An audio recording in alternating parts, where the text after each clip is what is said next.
আমার বাবার কষ্টের জীবন আমি তাকায় তাকায় দেখেছি। বাবায় কোমরে মাজায় গামছা লাগায় মানুষের বাড়ি কাজ করে খানা নিয়ে আসত।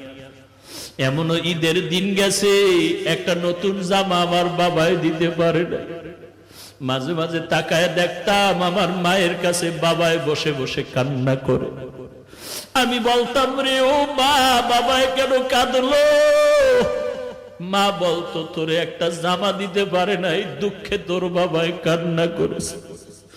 এমন কষ্টের জীবন বাড়ায়া তোমার ঘরে আসছি। জানির কারি সাহেব আজকে আল্লাহর কাছে দোয়া করে গেলেন, কিন্তু দেখে যেতে পারলেন না যে হাফিজুর রহমান কেমন হয়ে গেল। আমার হাত আর তার হাত এক জায়গায় নিয়ে এইভাবে উঠায়া উজানি বৈশা ঘরে বৈশা দোয়া করতেন, আল্লাহ আমার হাতের সাথে ওর হাতটাও তুমি কবুল করে নেও।